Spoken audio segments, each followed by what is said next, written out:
আপুনি কৈছিল বিটিচি অঞ্চলত যিমান এল পি স্কুল আছে, এম ই স্কুল আছে, মাদ্ৰাছা স্কুল আছে, high school, secondary, junior college venture হৈ আছে, আমি প্ৰভিন্সিয়েলাইজ কৰিম। আপুনি প্ৰভিন্সিয়েলাইজ কৰাৰ কাৰণে আজি আপুনি কি ব্যৱস্থা লৈছে আপুনি উত্তৰ দিয়ক। 40টা ডিপাৰ্টমেণ্টত হাজাৰ হাজাৰ পোষ্ট ভেকেন্ট হৈ আছে, হাজাৰ পোষ্ট ভেকেন্ট হৈ আছে। 18 মাহত আপুনি কেইজন থাৰ্ড গ্ৰেড চাকৰি এপইণ্টমেণ্ট কৰিলে? আপুনি 18 মাহত আপুনি এটাও এপইণ্টমেণ্ট দিয়া নাই। আজিৰ দিনটোত মই তৃতীয় প্ৰশ্ন, মই দুবাৰ ইতিমধ্যে প্ৰশ্ন কৰিছোঁ। তেওঁলোকে বহুত গণতন্ত্ৰৰ কথা কয়, ডেমক্ৰেচি। উপস্থিত মোৰ MCLA বন্ধুসকল, এক্স MLA ডাঙৰীয়া সকল আৰু এই অঞ্চলৰ বুদ্ধিজীৱীসকল আৰু মোৰ প্ৰেছ বন্ধুসকল, মিডিয়া পাৰ্চন, তো প্ৰথমে আপোনালোক সকলোকে BPF লেজিসলেচাৰ পাৰ্টি ফালৰ পৰা আপোনালোকক ধন্যবাদ জ্ঞাপন কৰিছোঁ। আৰু আজি আমি BPF লেজিসলেচাৰ পাৰ্টি হিচাপে তথা BTCৰ MCLA হিচাপে আজিৰ দিনটোত যিটো প্ৰমোদ বড়ো চৰকাৰ, UPPL চৰকাৰ, এই চৰকাৰখনে বিগত 18 মাহত ৰাইজৰ আশা আকাংক্ষা কিমান পূৰণ কৰিব পাৰিলে আৰু ৰাইজক প্ৰতিশ্ৰুতি দিয়া মতে কিমান কাম কৰিব পাৰিলে নোৱাৰিলে, কিছু তথ্য আমি BTCবাসী ৰাইজক আপোনালোকৰ জৰিয়তে আমি দিবলৈ ওলাইছোঁ। যে আপোনালোকে সকলোৱে জানে প্ৰমোদ বড়োই এণ্টি কাৰাপশ্যনৰ প্ৰতি জিৰ' টলাৰেঞ্চ এই শ্লোগান দি পেলাই আৰু সকলো BTCবাসী ৰাইজক one vote one job, BTC অঞ্চলত থকা সকলো মহিলা গোটসকলক ৭৫,০০০ টকা, সকলোকে চাকৰি দিয়াৰ প্ৰলোভন আৰু BTC অঞ্চলত যিমানখিনি ভেঞ্চাৰ স্কুল হৈ আছে সকলো স্কুলবিলাক আমি প্ৰভিন্সিয়েলাইজেশ্যন কৰিম আৰু আমি অঞ্চলৰ উন্নয়নৰ ক্ষেত্ৰত আমি কাম কৰিম। সেই কৈ পেলাই যোৱা BTC নিৰ্বাচনত ৰাইজক ভুৱা প্ৰতিশ্ৰুতিৰে আজি BTC চৰকাৰৰ যিটো চিফ মুৰব্বী হৈ তেখেতে কাম কৰি আছে, ইয়াৰ মাজতেই তেওঁ যে অকল প্ৰতিশ্ৰুতিয়ে দিব জানে, তেওঁ যে গৰীব মানুহৰ প্ৰতি দায়বদ্ধতা নাই, সমাজৰ প্ৰতি দায়বদ্ধতা নাই, সদায় তেওঁ মিছা কথা কোৱাৰ বাহিৰে তেওঁ যে ভাল কথা নকয়, যে BTCখন আইন বনাবৰ কাৰণে BTCৰ অঞ্চলবাসী ৰাইজৰ সুখ দুখ উন্নয়ন সকলো ক্ষেত্ৰত আলোচনা বিলোচনা কৰিবৰ কাৰণে জনপ্ৰতিনিধিসকলৰ মিটিং বহিবৰ কাৰণে যিটো এছেম্বলি, যিটো পবিত্ৰ মজিয়া, এই মজিয়াতেও তেওঁ মিছা কথা কয়, সেইটো নিজে প্ৰমাণিত কৰি লৈছে। যোৱা যিবোৰ আমাৰ এছেম্বলি আমি বহিছিলে এই এছেম্বলিত তেওঁ যে মিছা তথ্যৰে মিছা কথা কৈ পেলাই হাউচখন পুৰাপুৰি মিছগাইড কৰিছে সেইটো প্ৰমাণিত হ'ল আৰু তেওঁ যে মিছলীয়া কথা মিছা কথা কয় সদায় এই কথাটো আজিৰ দিনটোত ককলাবাৰীত সমষ্টিত যিটো উপনিৰ্বাচন হ'বলৈ গৈ আছে এইটো এটা জ্বলন্ত উদাহৰণ কিয়নো তেওঁ যেতিয়া ইয়াত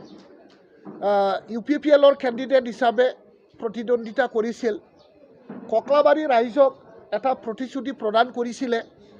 যে মই তামোলপুৰতো খেলিছোঁ আৰু ইয়াতেও খেলিছোঁ মই যদি দুয়োটা চিটতো জিকি যাওঁ তেতিয়াহ'লে মই তামোলপুৰখন এৰিম মই ককলাবাৰীখনক মই নেৰোঁ আৰু মই ককলাবাৰীতেই MCLA হৈ থাকি পেলাই ককলাবাৰীৰ জনপ্ৰতিনিধি হৈ পেলাই মই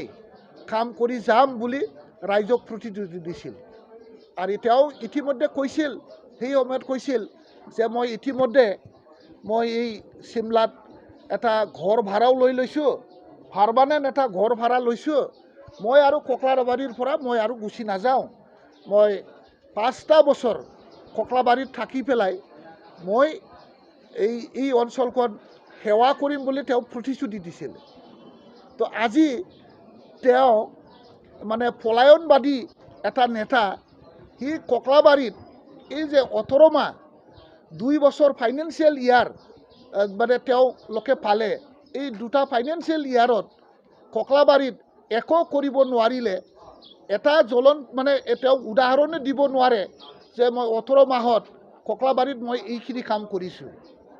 ইয়াৰ কাৰণে তেওঁ আজি ককলাবাৰী মানে সমষ্টিখন এৰি পেলাই ই তামোলপুৰত মানে তেওঁ থাকিলে জনপ্ৰতিনিধিত্ব কৰিব এতিয়া ককলাবাৰী এৰি গ'ল তেওঁৰ প্ৰতিশ্ৰুতি ক'ত গ'ল তেওঁ যে ককলাবাৰী নেৰে ককলাবাৰীত থাকিম বুলি কৈছিলে ইয়াৰ পৰাই বুজা যায় বা ৰাইজে ককলাবাৰী ৰাইজে বুজিব নোৱাৰাকৈ থকা নাই যে সদায় তেওঁ মিছলীয়াৰ বাহিৰে একো নহয় সদায় মিছলীয়া আপোনালোকে সকলোৱে জানে যোৱা আমাৰ যিটো অথম সেশন যিটো আছিলে তাত আমি তেখেতক প্ৰশ্ন কৰিছিলোঁ যে এনকাউণ্টাৰত ফেক এনকাউণ্টাৰত NDFBৰ বা এক্স NDFBৰ দুজন সদস্যই মৃত্যুবৰণ কৰিব লগা হৈছিল এই মৃত্যুবৰণ হোৱা পৰিয়ালক কিবা এক্স গ্ৰেচিয়া দিয়াৰ ব্যৱস্থা কৰিছে নেকি বুলি আমি প্ৰশ্ন কৰিছিলোঁ তেতিয়া প্ৰমোদ বড়ো ডাঙৰীয়াই কৈছিলে যে আমি দুটা পৰিয়ালক এটা 1 লাখকৈ আমি এক্স গ্ৰেচিয়া দিয়াৰ ইতিমধ্যে আমি দিছোঁ ফৰেষ্ট ডিপাৰ্টমেণ্টৰ পৰা ফৰেষ্ট EMৰ নেতৃত্বত ফৰেষ্ট ডিপাৰ্টমেণ্টৰ পৰা 1 লাখকৈ এক্স গ্ৰেচিয়া দিছে বুলি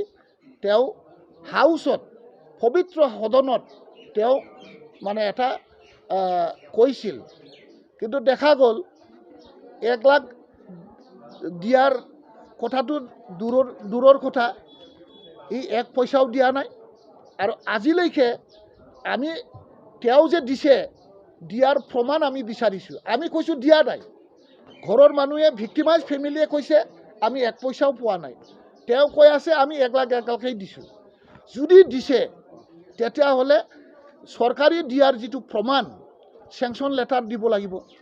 ইয়াৰ পিছত আপুনি মানে বাই চেক বা বাই DD এইটো তেখেতে দিব দিয়াৰ যিটো প্ৰমাণ পত্ৰ আজিলৈকে দিয়া নাই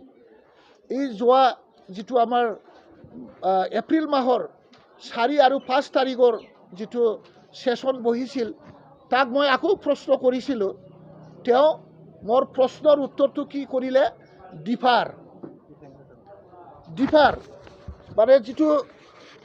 প্ৰশ্নৰ উত্তৰটো তেওঁ ডিফাৰ মানে দিব নোৱাৰিলে তেওঁ যিটো উত্তৰ দিয়া এই এনেকা প্ৰশ্নৰ উত্তৰ আপোনালোকে নিশ্চিত দেখিছে বোল্ড ডাঙৰ ডাঙৰ অক্ষৰে লিখিছে ডিফাৰ্ড। পইচা দিয়াৰ প্ৰমাণ দিবলৈ তেওঁৰ সময় নাই আৰু দিব নোৱাৰা কাৰণে তেওঁ কি কৰিলে ডিফাৰ্ড। তাক আমি মিছলীয়া নকয় কি ক'ম। NDFBৰ NDFBৰ ফেক এনকাউণ্টাৰত এক্স গ্ৰেচিয়া দিয়ালৈও তেওঁ ৰাজনীতি কৰে। তেওঁ কৈছিলে মানে চাকৰি দিয়া হৈছে বুলি কৈছে, চাকৰি মানে দিয়া হৈছে বুলি তেওঁ কৈছে। আপোনালোকক মই দেখুৱাম, এই হ'ল চাকৰি দিয়াৰ প্ৰমাণ পত্ৰ, এপইণ্টমেণ্ট লেটাৰ বুলি কৈছে। চৰকাৰে কেনেকুৱা এপইণ্টমেণ্ট লেটাৰ ইছ্যু কৰে, ক'ত জইন কৰিব লাগে, কেনেকুৱা দৰমহা দিব, কিমান দৰমহা পাব, কোন অফিচত জইন কৰিব লাগে, স্পেচিফিক মেনশ্যন কৰা থাকে। ইয়াত কি লিখা আছে, কেজুৱেল ৱাৰ্কাৰ, লেবাৰটো কিবা চাকৰি বুলি কয় নেকি? এনেকুৱা মানে কি বুলি কয়, ল'ৰা ধেমালি খেলিব পাৰে। NDFB পৰিয়ালৰ লগত এনেকুৱা ধেমালি মানে ল'ৰা ধেমালি খেলিব পাৰে। আৰু এইটো ক'ত কৈছে? পবিত্ৰ সদনত তেওঁ বক্তব্য ৰখা, এইটো প্ৰমাণ। আৰু এইটো এজনৰ এপইণ্টমেণ্ট লেটাৰ, দুজনো ফৰেষ্ট ডিপাৰ্টমেণ্টৰ ৱাৰ্কাৰ হিচাপে নিযুক্তি পত্ৰ। ইয়াত কোনো দৰমহাৰ উল্লেখ নাই। ফৰেষ্ট ডিপাৰ্টমেণ্টৰ কোন অফিচত জইন কৰিব লাগে ইয়াত কোনো প্ৰমাণ পত্ৰ নাই, ইয়াত উল্লেখিত নাই, উল্লেখ কৰা নাই। সেইটো আমি কি বুলি ক'ম? এইটো তো ৰাইজে বিচাৰ কৰি চাওক। ইয়াৰ পিছত যে তেওঁলোকে হাগ্ৰামা মহিলাৰী ডাঙৰীয়াই 17টা বছৰত একো কৰা নাই বুলি কৈ আছে, একো কৰা নাই বুলি কয়। আৰু 17টা বছৰত তেওঁলোকে বোলে বহুত ডাঙৰ ডাঙৰ ৰাস্তা, বহুত ডাঙৰ ডাঙৰ বোলে অনুষ্ঠান কৰিছে বুলি কয়। ডাঙৰ ডাঙৰ অনুষ্ঠান প্ৰতিষ্ঠান আমি কৰিলোঁ, বহুত ডেভেলপ কৰিলোঁ, তেওঁলোকে সেই কথাটো কয়। তো মই প্ৰথমে তেওঁলোকক ক'ম, নিৰ্বাচনত আগত দিয়া প্ৰতিশ্ৰুতি আপুনি BTC-বাসী তথা অসমবাসী ৰাইজক আপুনি মোৰ প্ৰশ্নৰ উত্তৰ দিয়ক।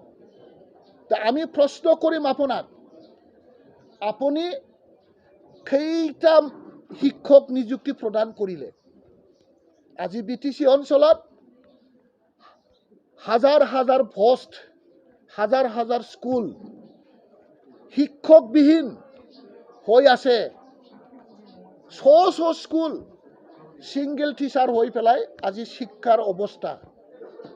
আজি এই 18 মাহত কয়জন শিক্ষক নিযুক্তি দিলে? আপুনি ৰাইজক উত্তৰটো দিয়ক। আপুনি কৈছিল BTC অঞ্চলত যিমান LP স্কুল আছে, ME স্কুল আছে, মাদ্ৰাছা স্কুল আছে, high school, secondary, junior college venture হৈ আছে, আমি প্ৰভিন্সিয়েলাইজ কৰিম। আপুনি প্ৰভিন্সিয়েলাইজ কৰাৰ কাৰণে আজি আপুনি কি ব্যৱস্থা লৈছে? আপুনি উত্তৰ দিয়ক।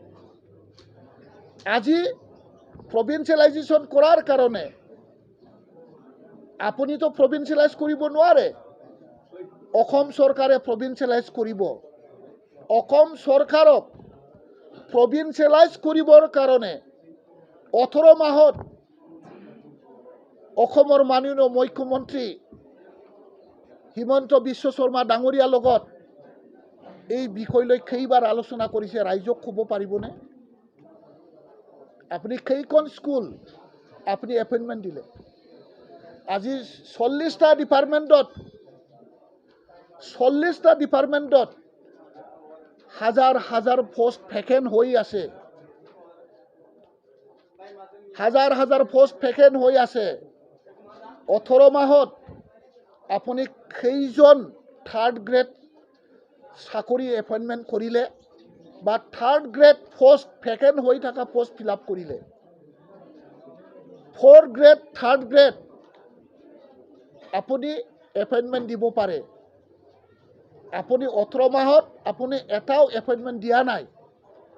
বৰংশ আপুনি এপইণ্টমেণ্ট দিয়াৰ যিটো ক্ষমতা এই ক্ষমতা কোনকো অসম চৰকাৰক আপুনি দিছে অসম চৰকাৰকে আপুনি third grade 4th grade appointment দিয়াৰ যিটো বিটিচিৰ ক্ষমতা সেই ক্ষমতাকন আপোনাৰ নিজৰ হাতৰ পৰা আপুনি অসম চৰকাৰক আকৌ ঘূৰাই দিছে আপুনি 16টা ডিপাৰ্টমেণ্ট ডিসি সকলৰ হাতত কিয় গঠাই দিলে বিটিসি চুক্তি দ্বাৰা গঠিত যিটো বিটিসি এই বিটিসিত পাৰ্লিয়ামেণ্ট আৰু অসম এছেম্বলিৰ জৰিয়তে দিয়া যিটো power delegation of power to the BTC government আপুনি ইউটিলাইজ কৰিব নোৱাৰি নিজৰ যিটো পাৱাৰ এই ক্ষমতাকন আপুনি এক্সাৰসাইজ কৰিব নোৱাৰি আপুনি 4খন জিলাৰ ডিসি সকলক আপুনি ক্ষমতা অৰ্পণ কৰিছে আপুনি ক্ষমতা অৰ্পণ কৰিছে ইয়াতকৈ বিটিসি বাকী ৰাইজৰ লজ্জাজনক ঘটনা কি হ'ব পাৰে আপুনি যদি বিটিসি খন চলাবই নোৱাৰে 16টা ডিপাৰ্টমেণ্ট যদি আপুনি চলাবই নোৱাৰে আপুনি ডিসিৰ হাতত দিয়া ক্ষমতা অৰ্ডাৰ ওলোৱাৰ পিছত আমাৰ হাতত তথ্য মজুদ আছে আপুনি 4জন ডিসি ইভেন ক্যাজুৱেল লিভ আপোনাৰ আন্ডাৰত কাম কৰি থকা 40টা ডিপাৰ্টমেণ্টৰ লাইন ডিপাৰ্টমেণ্টৰ ডিস্ট্ৰিক্ট অফিচাৰ সকলে নিজৰ চাকৰিয়ালক ক্যাজুৱেল লিভ দিব নোৱাৰে ক্যাজুৱেল লিভ দিয়াৰ যিটো ক্ষমতা সেই ক্ষমতাকো আপুনি ডিসিৰ হাতত গঠাই দিছে ডিসিহে আজি দিনত এই 40টা লাইন ডিপাৰ্টমেণ্টৰ জিলা পৰ্যায়ৰ বিষয়াসকলৰ যিটো ক্ষমতা যিটো ক্যাজুৱেল লিভ দিয়াৰ যিটো ক্ষমতা সেই ক্ষমতা কোনকো আপুনি ডিসি সকলক দিছে আৰু সেই পিনে আপুনি কয় এই 16টা ডিপাৰ্টমেণ্ট ডিসি সকলক দিয়া লগে লগে আমাৰ বিটিসি অঞ্চলৰ ডিসি সকল আৰু এসপি সকলে তেওঁলোকৰ যিটো সাৰ্ভিস আমাৰ এখতিয়াৰত আহিছে বুলি কয় আপুনি প্ৰমাণ দিব পাৰে যে আপুনি যিটো আমাৰ ডিসি সকলৰ যিটো সাৰ্ভিস এসপি সকলৰ যিটো সাৰ্ভিস এটো আপোনাৰ হাতত আহা বুলি আপুনি প্ৰমাণ দেখুৱাব পাৰে যে বিটিসি অঞ্চলত থকা এই 4টা ডিস্ট্ৰিক্টৰ ডিসি সকল ইয়াত কাম কৰিবৰ কাৰণে অসমত পাৰ্সিয়াল দায়িত্বহে দিছে যিটো আমাৰ হাতত প্ৰমাণ আছে আমাৰ হাতত আছে আমাৰ যিটো ষ্টেট গভৰ্ণমেণ্টৰ যিটো অৰ্ডাৰ ষ্টেট গভৰ্ণমেণ্টে দিয়া যিটো ডিসি সকল এসপি সকলক বিটিসি অঞ্চলত কাম কৰিবৰ কাৰণে তেখেতসকলৰ যিটো সাৰ্ভিস পাৰ্সিয়ালি আমাক দায়িত্বহে দিছে সেই বুলি নহয় যে বিটিসিৰ 4খন জিলাৰ ডিসি আৰু এসপিৰ যিটো সাৰ্ভিস এই সাৰ্ভিসটো আপনাৰ এখতিয়াৰত দিয়া নাই it is out of your এখতিয়াৰ আপোনাৰ ক্ষমতাৰ বাহিৰত আৰু আপুনি ডিসি এসপি কন্ট্ৰোল কৰিব পৰা কোনো গভৰ্ণমেণ্ট নটিফিকেশন আপুনি দেখাব নোৱাৰে আৰু এই মিডিয়াৰ জৰিয়তে মই আহ্বান জনাইছোঁ এক সপ্তাহৰ ভিতৰত আপোনাৰ ওচৰত বা কিবা যদি সরকারি তথ্য আছে গভর্নমেন্ট ডকুমেন্টস যদি আছে ডিসি যেটো মানে সার্ভিস ডিসির যেটো ক্ষমতা ডিসি আপনার হাতত বা আপনার আউথাত আহা কিবা যদি গভর্নমেন্ট নোটিফিকেশন দিব পারে আপুনি দিয়ক এই 17টা বছৰ 18 মাহত প্ৰমোদ বড়ো চৰকাৰ বিটিসি চৰকাৰ বা বিটিসি অঞ্চলখনক চলোৱাৰ 40টা ডিপাৰ্টমেণ্ট চলোৱাৰ কথাটো বাদে দিয়ক তেওঁৰ নিজৰ যেটো পিডব্লিউডি ডিপাৰ্টমেণ্টকে তেওঁ ভালকৈ কাম কৰিব পৰা নাই তেওঁ পিডব্লিউডি ডিপাৰ্টমেণ্টৰ ইএম হয় দুটা ফাইনেন্সিয়েল ইয়াৰত হি মানে 200 কোটি টকা এছঅপিডিৰ আণ্ডাৰত পিডব্লিউডি ডিপাৰ্টমেণ্টত টকা পাইছে ইয়াত আমি এটা কুৱেশ্যন আমি সুধিছিলোঁ এই কুৱেশ্যন আছিলে যে আজি দুটা ফাইনেন্সিয়েল ইয়াৰত আপুনি পিডব্লিউডি ডিপাৰ্টমেণ্টত নতুনকৈ ব্লেক টপিং ৰাস্তা কৰিছে নেকি তেওঁ উত্তৰত কি দিলে হয় ইয়েছ আমি কৰিছোঁ যদি কৰিছে টোটেল লেংথ কিমান টোটেল লেংথ ইজ 5 কিলোমিটাৰ সোয়া 200 কোটি টকা এলোকেশ্যন পোৱাৰ পিছত 18 মাহত তেওঁ 5 কিলোমিটাৰ ব্লেক টপিং ৰাস্তা কৰা মানুহ সি বিটিচিকত কেনেকৈ চলাব কওকচোন যাৰ ফলত সদায় সি মিছা কথা কোৱাৰ বাহিৰে সি কেতিয়াও মানে সত্য কথা কেতিয়াও সত্য তথ্য সদনত কেতিয়াও দাঙি নধৰে এই হ'ল প্ৰমাণপত্ৰ এই যে প্ৰমোদ বড়ো ডাঙৰীয়াই নিজে সিগনেচাৰ কৰি আমাৰ বিপিএফৰ প্ৰশ্নৰ উত্তৰ তেওঁ হেনেকুৱা দাঙি ধৰিছে তো আমাৰ জয় মুছাহাৰী ডাঙৰীয়াই এটা প্ৰশ্ন উত্থাপন কৰিছিল যে বিটিসি সৃষ্টি হোৱাৰ আগত হাগ্ৰামা মহিলাৰী ডাঙৰীয়াই বিটিসিৰ চিফ তথা বিটিসিৰ মুৰব্বী হোৱাৰ আগত গোটেই বিটিসি অঞ্চলত কিমান ফাঁকা দলং আছিল বা টোটেল তেনেকুৱা ব্লেক টপিং ফাঁকা ৰাস্তা কিমান আছিল বুলি প্ৰশ্ন কৰিছিলে ইয়াৰ প্ৰশ্নৰ উত্তৰ chief executive member Bodoland territorial council বৰ্তমানৰ চিফ ডাঙৰীয়াই উত্তৰত লিখিছে যে গাছেই ফাঁকা লামা ফাঁকা দালাং মানে টোটেল পকা ব্ৰিজ বিটিসি অঞ্চলত মাত্ৰ আছিল 19খন টোটেল পকা ৰাস্তা কিমান আছিলে 238 কিলোমিটাৰ 540 মিটাৰ এইটোই আছিল মানে বিটিসি সৰকাৰ হাগ্ৰামা মহিলাৰী ডাঙৰীয়া বিটিসিৰ চিফ দায়িত্ব গ্ৰহণ কৰাৰ আগত আমাৰ ৰোড ইনফ্ৰাস্ট্ৰাকচাৰ ইমানখিনি আছে 2003 বা 2003 বা সৰকাৰ বনোৱাৰ আগত ইয়াৰ পিছত প্ৰমোদ বড়ো ডাঙৰীয়াৰ এই লেটেষ্ট বাজেট স্পিচত যেটো এচিভমেন্ট যেটো পেপাৰ এই এচিভমেন্ট পেপাৰত তেওঁ স্বীকাৰ কৰিলে যে আজি দিনটোত পিডব্লিউডি ডিপাৰ্টমেণ্টে বহুত দলং বনাইছে বহুত পকা ৰাস্তা বনাইছে টোটেল ইয়াত উত্তৰত কি লিখিছে মই গাই শুনাইছো আপোনালোকক in road sector since the inception of BTC the PWD has developed more than 4,469 kilometer 604 meter total ফাঁকা ৰাস্তা আজি দিনত হ'ল তাৰ পিছত and surface road and more than 2,990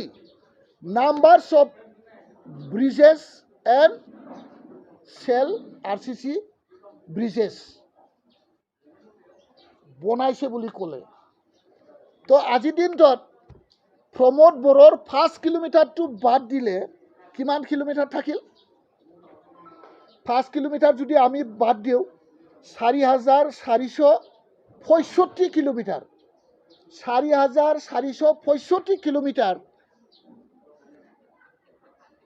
তাৰপিছত 323 কিলোমিটাৰটো মাইনাছ কৰিলে যিমান বাকী থাকিল হাগ্ৰামাই কৰিছে তো কেনেকৈ ক'ব পাৰে হাগ্ৰামা একোই কৰা নাই হাগ্ৰামা একোই কৰা নাই হাগ্ৰামা বোলে বহুত ডাঙৰ ডাঙৰ দলং বনাইছে পাকা বনাইছে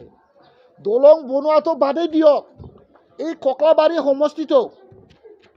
যিটো স্পেচিয়েল পেকেজ 100 crore যিটো চেন্ট্ৰেল পেকেজ ইয়াতে মঞ্জুৰি হোৱা কাম হৈ থকা কেইটামান দলং এই দলংখনকো বন্ধ কৰি থৈছে কন্ট্ৰাক্টৰৰ ৱাৰ গদ্দাৰ হাগ্ৰামা মহিলাৰী ডাঙৰীয়াৰ ঠিকাদাৰক হাগ্ৰামা মহিলাৰী ডাঙৰীয়াৰ দি যোৱা ৱাৰ গদ্দাৰ কেঞ্চেল কৰি পেলাই আজিৰ দিনটোত ককলাবাৰী সমষ্টিৰ ৰাইজক আলাই আথানি কৰি থোৱাৰ উদাহৰণ আমাৰ হাতত আছে 7টা মানে ডাঙৰ ডাঙৰ মানে কি বোলে দলঙৰ যিটো কাম চলি আছিল স্পেচিয়েল পেকেজত এই স্পেচিয়েল পেকেজত কাম চলি থকা কামখনকে অলৰেডি কেঞ্চেল কৰাৰ প্ৰশ্নৰ উত্তৰ আছে আমাৰ এছেম্বলিত আমি প্ৰশ্ন কৰিছিলোঁ আৰু সেই প্ৰশ্নৰ উত্তৰত ইতিমধ্যে এইবিলাক কাম আমি কেঞ্চেল কৰিছোঁ ইতিমধ্যে কেঞ্চেল কৰা হ'ল বুলি তেওঁ আমাক প্ৰশ্নৰ উত্তৰ দিছে কাম কৰাটো বাদেই দিয়ক চলি থকা কাম আগৰ চৰকাৰৰ দিনত বিভিন্ন আঁচনিত চলি থকা কাম সেইটোকো তেওঁ বন্ধ কৰি আজি ককলাবাৰী সমষ্টি বাক্সা জিলাৰ মানুহক আলাই আথানি কৰাৰ আমাৰ হাতত উদাহৰণ আছে তথ্য আছে ইয়াৰ পিছত তেওঁলোকে কয় যে আমি বহুত মানে গৰীব দৰিদ্ৰী গৰীবসকলৰ কাম কৰোঁ আমি এটা প্ৰশ্ন কৰিছোঁ গোবিন্দ বসুমতাৰীক আমি এটা প্ৰশ্ন কৰিছিলোঁ এই প্ৰশ্নটোই হ'ল যে আপুনি 2021 আৰু 2022 দুইটা বছৰ আপোনাৰ শাসনকালত আপুনি PMAY গ্ৰামীণ PMAY যিটো 1.5 লাখ টকীয়া যিটো গৰীবসকলৰ ঘৰ এই ঘৰখনক আপুনি কিমানটা কাম কৰিল কিমান কাম কৰিলে কিমানটা ঘৰ আপুনি সাজি উলিয়ালে ইয়াৰ আমি প্ৰশ্ন দাঙি ধৰিছিলোঁ তেওঁৰ প্ৰশ্নৰ উত্তৰ আপোনালোকক মই দেখুৱাইছোঁ ইয়াত তেওঁৰ উত্তৰ মই গাই দিছোঁ not yet started in the financial year 2021 and 22 2020 এটা কামো ষ্টাৰ্ট কৰা নাই 2022 এটাও ষ্টাৰ্ট কৰা নাই 2 বছৰত 18 মাহ চৰকাৰ চলোৱাৰ পিছতো prime minister Awas Yojana central sponsored scheme যিটো ভাৰত চৰকাৰৰ এটা আঁচনি এই আঁচনি এটাও ৰূপায়ণ নকৰা মানুহক আমি ব্যৰ্থতা চৰকাৰ বুলি ক'ম না পুৰা সাকসেসফুল চৰকাৰ বুলি ক'ম আপোনালোকে বিবেচনা কৰিলে আমাৰ মতে প্ৰমোদ বড়ো চৰকাৰ ব্যৰ্থতা চৰকাৰ প্ৰমোদ বড়ো ব্যৰ্থতা চিফ গোবিন্দ বসুমতাৰী মিছলীয়া গোবিন্দ বসুমতাৰী কাৰ্যক্ষেত্ৰত কাম কৰিব নোৱাৰা এজন ব্যক্তি নিজে নিজে প্ৰমাণ দিছে আমি ক'ব লগা একো নাই দুটা বছৰত তেওঁলোকে সাপ্লাইৰ বাহিৰে গোবিন্দ বসুমতাৰী ৰাইজক দেখাব পৰা এটাও কাম কৰা নাই আৰু ককলাবাৰী ৰাইজক মই সুধিলোঁ গোবিন্দ বসুমতাৰীৰ PNRD ডিপাৰ্টমেণ্টত যদি কিবা এটা দিব পাৰিছে ফাঁকা ঘৰ বনোৱাতে তেওঁ ব্যৰ্থ আৰু কি দিব ক'ম এটাও ঘৰ বনাই দিব পৰা নাই তেওঁ সাপ্লাইৰ বাহিৰে বেলেগ একো কাম কৰা নাই BTC বোলে সাপ্লাই চৰকাৰ হাগ্ৰামা চৰকাৰ সাপ্লাই চৰকাৰ আমি কওঁ প্ৰমোদ বড়ো ইয়াতকে ডাবল 3 ডাবল সাপ্লাইৰ বাহিৰে একো কাম কৰা নাই তেওঁলোকে সাপ্লাইৰ বাহিৰে একো বেলেগ কাম কৰা নাই ইয়াৰ পিছত তো আমাৰ যিটো প্ৰমোদ বড়ো চৰকাৰ যিমানেই নকওক কিয় তো আমি তো বহুত প্ৰশ্ন কৰিলোঁ যে তেওঁ আজি কেইটা বেকাৰ ল'ৰা ছোৱালীক চাকৰি দিব পাৰিলে 0 1/4 1 জব ক'ত গ'ল তো মই আজি এই মুহূৰ্তত আৰু এটা প্ৰশ্ন কৰিছোঁ যে NDFB ৰিহাবিলেশ্যনৰ ক্ষেত্ৰত আজি NDFB মেইন ষ্ট্ৰীমত আহা যিসকল NDFB এই NDFB সকলক আজি কেইজন যুৱক যুৱতীক মিলিটাৰী পাৰামিলিটাৰীত চাকৰি দিবলৈ সক্ষম হ'ল তেওঁলোকে কৈ আছে পুৰা মিলিটাৰী ভৰ্তি হৈ আছে মিলিটাৰী ভৰ্তি হোৱাৰ পুলিচ মিলিটাৰীত ভৰ্তি হোৱাৰ চাকৰি হৈ আছে আজিলৈকে কিয় ৰিক্ৰুটমেণ্ট কৰিব পৰা নাই প্ৰমাণ দিয়ক আমি ইমানজন NDFBক আমি মিলিটাৰী পাৰামিলিটাৰীত আমি ৰিক্ৰুটমেণ্ট কৰি দিয়াৰ ব্যৱস্থা আমি কৰিলোঁ পাৰিব জানো তেওঁলোকে কয় যোৱা এছেম্বলিত আমিতো কম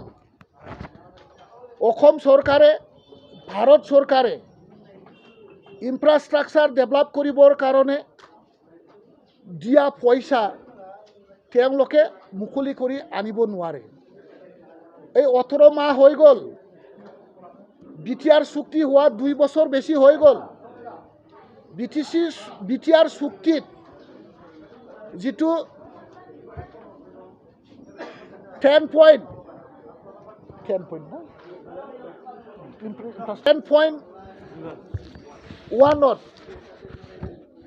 48টা অনুষ্ঠান প্ৰতিষ্ঠান আৰু ডেভেলপমেণ্ট ইনফ্ৰাষ্ট্ৰাকচাৰ ইয়াত আছে Annexure 2 Annexure 3 Annexure 4 টোটেল মিলিলে 48টা কিবা আছে টোটেল স্কিম আছে ইয়াৰ ভিতৰত কেইটা স্কিম ইমপ্লিমেণ্ট কৰিছে বুলি আমি প্ৰশ্নৰ উত্তৰ বিচাৰিছিলোঁ মই ব্যক্তিগতভাৱে মই অপজিশ্যনৰ লিডাৰ হিচাপে তেওঁক মই স্পেচিয়েল এটা লেটাৰ লিখিছিলোঁ সিদিনা মই লেটাৰৰ উত্তৰ পালোঁ 4 মাহৰ পিছত 3-4 মাহৰ পিছত মই উত্তৰ পালোঁ আজি দিনটোত গভৰ্ণমেণ্ট অফ ইণ্ডিয়াৰ যিটো দায়িত্ব এই গভৰ্ণমেণ্ট অফ ইণ্ডিয়াৰ যিটো দায়িত্ব গভৰ্ণমেণ্ট অফ ইণ্ডিয়াৰ যিটো দিব লগা যিটো স্কিম ইয়াত মাত্ৰ আউট অফ 48 অনলি 3টা স্কিমে আজি দিনত কনচেপ্ট পেপাৰ বনোৱা কমপ্লিট হৈছে not yet sanctioned it is only proposal is only completed proposal is only prepared it is sanction হোৱা নাই মই শুনিছোঁ যোৱাকালিও উদালগুৰিত এটা স্পৰ্টছ একাডেমীৰ মানে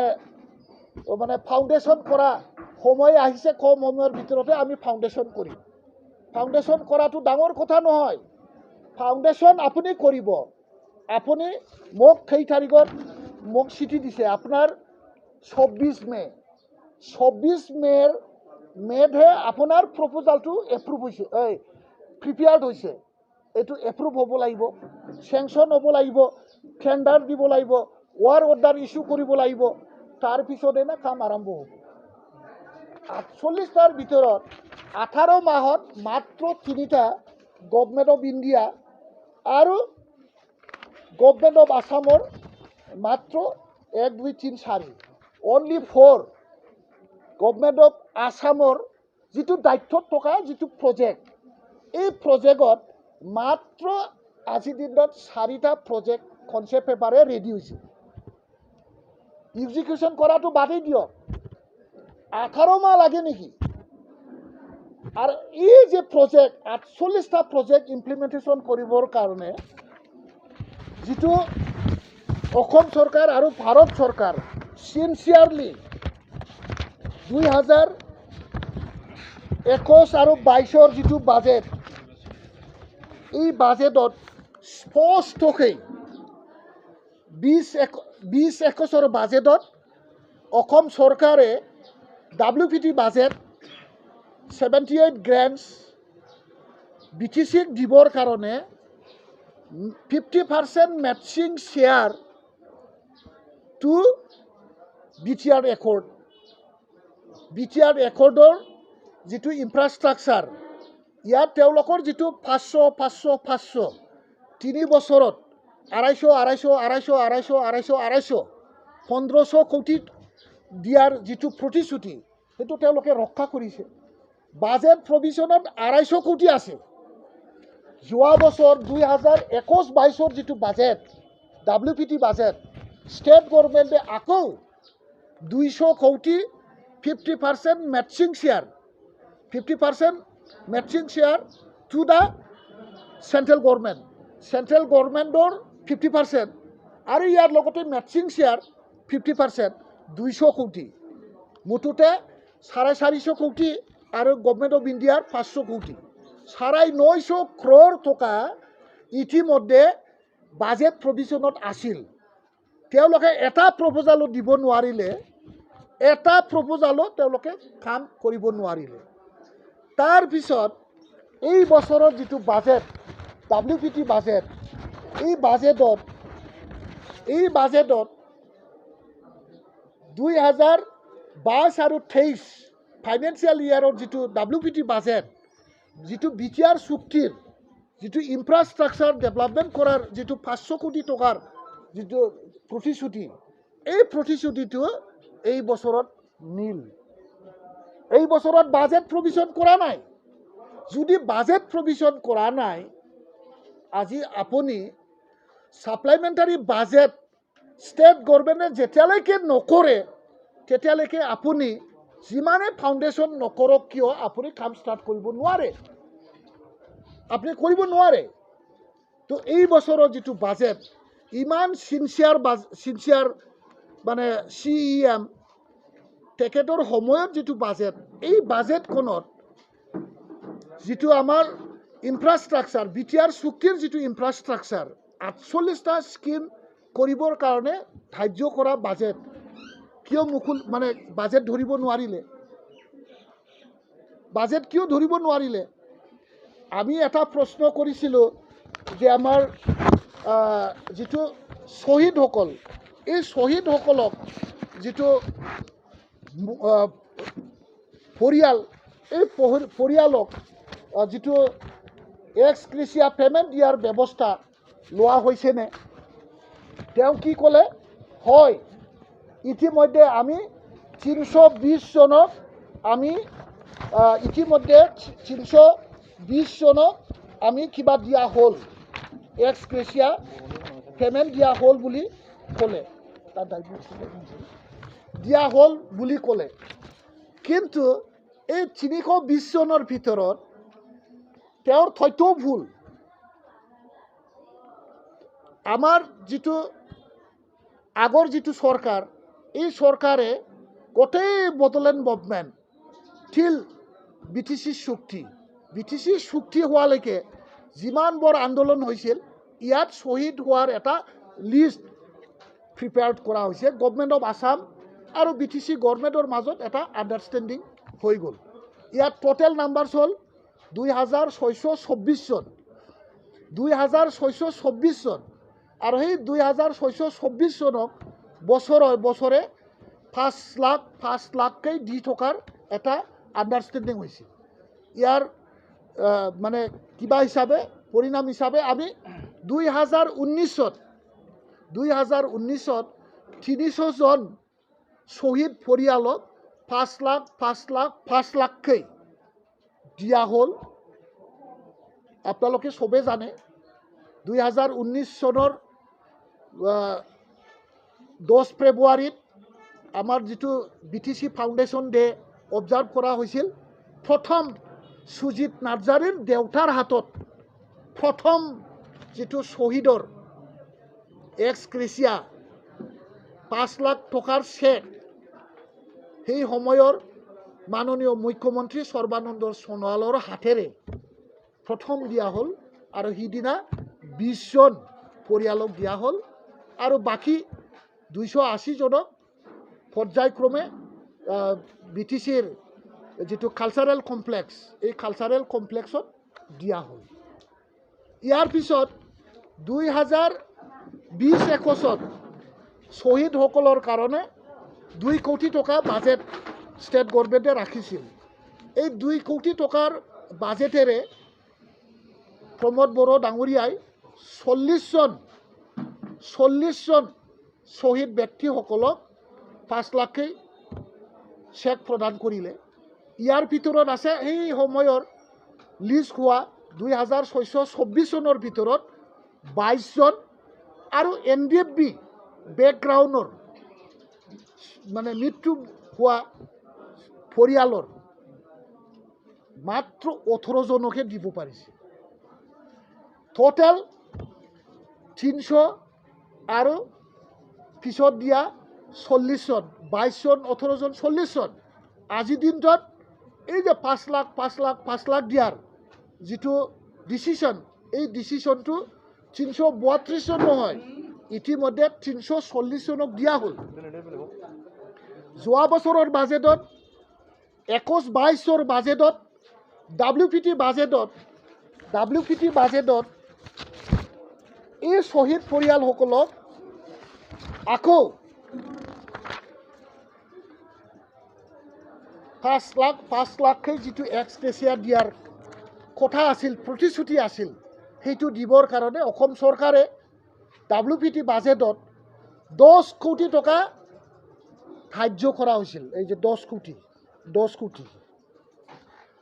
কোটি টকাৰ তেওঁ 1 পইচাও ষ্টেট গভৰ্ণমেণ্টৰ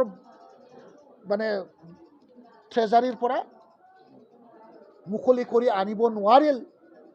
শ্বহীদসকলক দিবৰ কাৰণে ধাৰ্য কৰা পইচা কোনোকো প্ৰমোদ বড়ো চৰকাৰে, প্ৰমোদ বড়ো ডাঙৰীয়াই এই পইচাখন মুকলি কৰি শ্বহীদসকলক নিদিলে। কিমান নেগলেক্ট! এনেকুৱা নেগলেক্ট কৰিব পাৰে নেকি? পইচা দিয়াটো যদি পইচা আনিব নোৱাৰে, পইচা আনি ইমপ্লিমেণ্ট যদি কৰিব নোৱাৰে, ইয়াতকৈ ব্যৰ্থতা চৰকাৰ, ব্যৰ্থতা চিফ, ব্যৰ্থতা ডেপুটি চিফ ক'ত থাকিব পাৰে? আৰু আপোনালোকক আৰু এটা ডাঙৰ এটা মানে এটা মিছলীয়াৰ প্ৰমাণ দিম আপোনালোকক। আমাৰ ফ্ৰেছ মুছাহাৰী ডাঙৰীয়াৰ প্ৰশ্নৰ উত্তৰ দিবলৈ গৈ পেলাই এইটো এছেম্বলিত যিটো মানে প্ৰচিডিং হয়, এই এছেম্বলিত পৰা আমি ওলোৱা কাগজ হয়। এছেম্বলিত যিটো কৈছে সেইটোকে লিখে, সেইটো ৰেকৰ্ড হয়। ইয়াৰ মানে কেছেটতো ৰেকৰ্ড হয়, মানে কি বুলি কয়, কেমেৰাটো বন্দী হয়। লগতে মানে ষ্টেনোগ্ৰাফাৰ 6-7 জন ষ্টেনোগ্ৰাফাৰে এইটো কি কৈছিল কি কোৱা নাই এইটো ৰিটেন ৰেকৰ্ড কৰা কাগজ মই দৰখাস্ত দি পেলাই ওলাইছোঁ। তেওঁ কি কৈছিল, আমি ইতিমধ্যে 320 জন শ্বহীদসকলক 5 লাখ টকা দিলোঁ আৰু আমাক 40 crore টকা আমাৰ হাতত মজুদ আছে আৰু আমি এই পইচাটো নৱেম্বৰ মাহত শেষৰ পিনে আমি দিবলৈ গৈ আছোঁ। লাষ্ট অথম ছেশ্যন 17-18 তাৰিখত হোৱা যিটো BTCৰ অথম ছেশ্যন, এই অথম ছেশ্যনত হোৱা প্ৰমোদ বড়োৰ লেকচাৰৰ ৰিটেন ষ্টেটমেণ্ট, এই ৰিটেন ষ্টেটমেণ্টত কি লিখা আছে, 40 crore টকা BTC চৰকাৰৰ হাতত ইতিমধ্যে আছে। যদি আছিল তেখেতসকলে পইচা কিয় খৰচ নকৰিল? যদি নাছিল তেতিয়াহ'লে প্ৰমোদ বড়ো ডাঙৰীয়াই পবিত্ৰ সদনত গোটেই BTCবাসী, অসমবাসী, গোটেই ভাৰতীয় নাগৰিকসকলক ইমান মিছা কথা কেনেকৈ ক'ব পাৰে? তেওঁ উল্লেখ কৰক। মোৰ প্ৰশ্নৰ উত্তৰ তেখেতে যদি সাহস আছে, আজিৰ দিনটোত মই তৃতীয় প্ৰশ্ন, মই দুবাৰ ইতিমধ্যে প্ৰশ্ন কৰিছোঁ, দুবাৰ প্ৰশ্নত তেওঁৰ উত্তৰ নাই। আজি মই তৃতীয়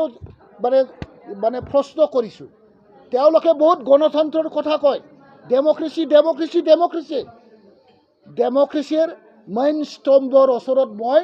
প্ৰশ্ন কৰি আছোঁ আপোনাৰ যদি সন্মান আছে মিডিয়াৰ প্ৰতি আপোনাৰ সাংবাদিকসকলৰ আগত থিয় হৈ পেলাই মই কৰা প্ৰশ্নৰ উত্তৰ আপোনাক দিবলৈ মই অনুৰোধ জনাইছোঁ